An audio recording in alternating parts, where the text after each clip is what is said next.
আমরা এখন দেখব ভূপৃষ্ঠ থেকে এইচ গভীরতায় জি এর মান কত।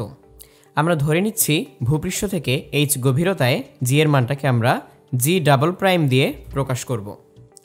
এখন দেখা যাক আমরা ভূপৃষ্ঠ থেকে এইচ গভীরতায় জি এর মানটা কীভাবে নির্ণয় করি। পৃথিবীর ব্যাসার্ধ আমরা ধরে নিচ্ছি আর, এবং পৃষ্ঠ থেকে যদি আমরা এইচ দূরত্ব নিচের দিকে নেমে যাই, তাহলে এই পৃষ্ঠ থেকে এইচ দূরত্ব বাদ দিয়ে আমরা আর মাইনাস এইচ ব্যাসার্ধের একটি গোলক কল্পনা করতে পারি।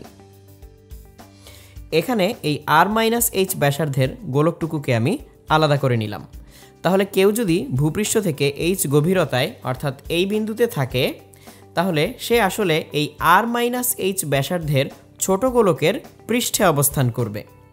আমরা যদি এই বাইরের অংশটুকুকে অর্থাৎ বাইরের খোলসটুকুকে আলাদা করে এঁকে নিই, তাহলে দেখতে এমন দেখা যাবে যে এই গোলকের বহির ব্যাসার্ধ হবে আর এবং অন্তর ব্যাসার্ধ হবে আর মাইনাস এইচ, এবং এই খোলকের মধ্যে যে পরিমাণ ভর থাকবে বা যে পরিমাণ মাটি থাকবে তার আকর্ষণটুকু এই বিন্দুর উপর আর কাজ করবে না।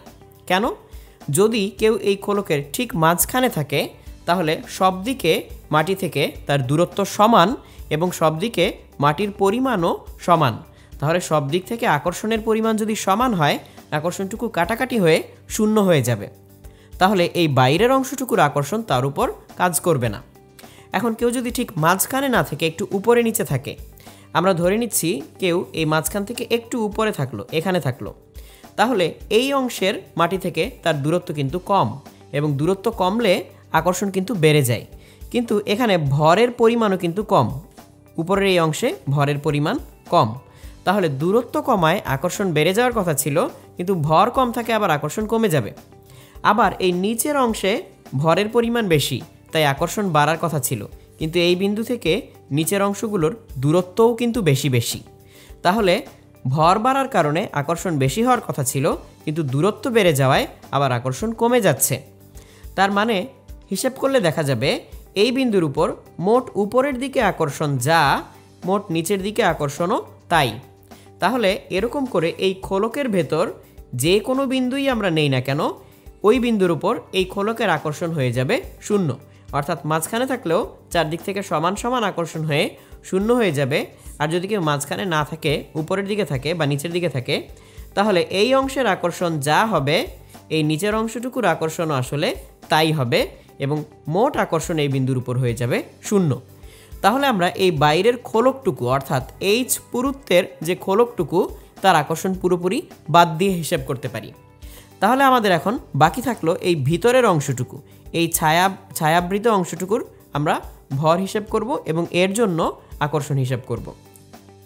যদি আমরা ধরে নেই এই ছোট অংশটুকুর ব্যাসার্ধ হচ্ছে, আমরা এখান থেকে দেখতে পাচ্ছি আর থেকে এইচ বিয়োগ করলেই পেয়ে যাব, ব্যাসার্ধ হচ্ছে আর মাইনাস এইচ।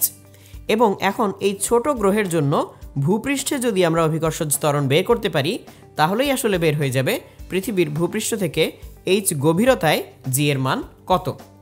আমরা একটু মনে করে দেখি এমনিতে পৃথিবীর পৃষ্ঠে জি এর মান কত ছিল।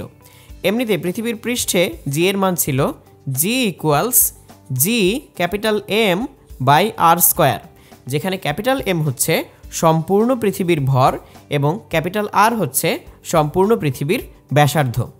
যদি আমরা এটাকে এভাবে ভেঙে লিখি জি এবং এম হচ্ছে পৃথিবীর ভর, ভরকে চাইলে লেখা যায় ঘনত্ব গুণ আয়তন। আয়তন হচ্ছে 4/3 পাই আর কিউব, আর নিচে আগে থেকেই আর স্কোয়ার ছিল। তাহলে ভূপৃষ্ঠের জিকে আমরা লিখতে পারি ক্যাপিটাল জি রো 4/3 পাই আর।